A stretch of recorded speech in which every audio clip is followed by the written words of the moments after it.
కోడి మేకలాగా గోవు కూడా జంతువే కదా, అలాంటప్పుడు దాన్ని కోసుకుని తింటే తప్పేంటి అని అడ్డంగా వాదిస్తున్న ఓ అజ్ఞానులారా, గోవు కూడా జంతువే, కానీ ప్రపంచంలో మరే జంతువుకు లేని, చివరకు మనిషిగా పుట్టిన నీకు నాకు కూడా లేని చాలా ప్రత్యేకతలు గోవుకుంది.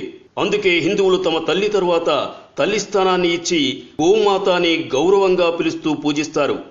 నీ చదువు, నీ సంస్కారం, నీ విచక్షణ, నీ విజ్ఞత, నిజాన్ని నిజాయితీగా స్వీకరించే వ్యక్తిత్వం నీలో ఉంటే గోమాత గురించి కొన్ని నిజాలు చెబుతా. ఆవు ఒకవేళ విష పదార్థాలను తిని ఆ పాలను మనం తాగితే రోగగ్రస్తులవుతామేమోనని ఒక ఆవుకు ప్రతిరోజు ఒక మోతాదుగా విషాన్నెక్కించి 24 గంటల తరువాత దాని రక్తాన్ని, పాలను, మూత్రాన్ని, పేడను ప్రయోగశాల ల్యాబ్కు పంపి వీరు ఎక్కించిన విషం ఎందులో కలిసిందో పరీక్షించారు. అలా ఒకరోజు 2 రోజులు కాదు, ఏకంగా 90 రోజులు ఢిల్లీలోని AIIMS, all India institute of medical sciences కు పంపి పరీక్షించారు. ఆ ఆవు పాలలో గాని, రక్తంలో గాని, మూత్రంలో గాని, పేడలో గాని విషపు ఛాయలేవి కనిపించలేదు వారికి. గరళాన్ని శివుడు కంఠంలో దాచుకున్నట్టు ఆ విషాన్నంతా తన కంఠంలో దాచుకుంది గోమాత. మరే జంతువుకు లేని విశిష్ట గుణం ఇది. ప్రాణవాయువును పీల్చుకుని ప్రాణవాయువును వదిలే ఏకైక ప్రాణి. విషాన్ని హరించే గుణం ఆవు పాలకుంది. వైద్య శాస్త్రానికే అర్థం కాని రోగాలను సైతం తన మూత్రంతో తరిమి కొట్టగల శక్తి గోమాతది. ఆవు నెయ్యి, బియ్యం రెండూ కలిపి వేడి చేస్తే ఇథైలిస్ ఆక్సైడ్, ప్రోపలిస్ ఆక్సైడ్ అనే శక్తివంతమైన వాయువులు విడుదలవుతాయి. కృత్రిమ వర్షాన్ని కురిపించడానికి ప్రోపలిస్ ఆక్సైడ్ శ్రేష్టమైనది. గోమూత్రం ప్రపంచంలోనే సర్వోత్తమమైన కీటకనాశిని. గోవు పేడ, మూత్రం ద్వారా తయారయ్యే మందులతో ఉదరకోశ వ్యాధులను నయం చేయవచ్చు.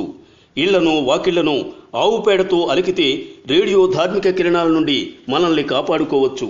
ఆవు పేడలో కలరా వ్యాధిని వ్యాపింపజేసే క్రిములను నాశనం చేసే శక్తి ఉంది. 1 తులం నెయ్యిని అగ్ని యజ్ఞంలో వాడితే 1 టన్ను ప్రాణవాయువు, ఆక్సిజన్ ఉత్పత్తి అవుతుంది. గోమూత్రం గంగాజలమంత పవిత్రమైనది. గోరక్షణ వల్లనే మన జాతి, మన ధర్మం రక్షింపబడును. గోరక్షణ స్వరాజ్య సముపార్జన కంటే ఏమాత్రం తక్కువ కాదు. గాంధీజీ. ఆవు పాలలో రసాయస్, ఆవు నెయ్యిలో అమృతం ఉంది. దాని మాంసం తింటే రోగిష్ఠులవుతారు. మహమ్మద్ ప్రవక్త. 1 గోవును చంపితే 1 మనిషిని చంపినట్టే. యేసుక్రీస్తు. గో క్షీరము గొప్ప మందు, దాని నెయ్యి గొప్ప ఆరోగ్యప్రదాయిని, దాని మాంసం రోగకారకము. హజరత్ మహమ్మద్. గోవులు మానవ సమాజమునకు ఒక గొప్ప వరము. ఎక్కడ గోవులు చక్కగా పోషించబడుచు రక్షింపబడునో ఆ దేశపు భూములు గొప్పగా నుండును, గృహములు ఉన్నతి చెందును, నాగరికత పురోగమించును. మహమ్మదీయులు మత గ్రంథమైన ఖురాన్లో ఎక్కడనూ గోవధ సమర్థింపబడలేదు. హకీల హజ్మల్ ఖాస్. గోహత్య ఇస్లాం మత నియమములకు విరుద్ధం. తోహాస్వి హింద్ బిజారు. భిన్నత్వంలో ఏకత్వం ప్రపంచంలో ఒక్క భారతదేశంలో తప్ప మరెక్కడైనా చూడగలవా? నువ్వు హిందువైనా, ముస్లిమైనా, క్రిస్టియన్ అయినా నా దేశంలో ఉన్నంత వరకు భారతీయుడివి. నా దేశ సంస్కృతి సంప్రదాయాలను గౌరవించడం నీ ధర్మం.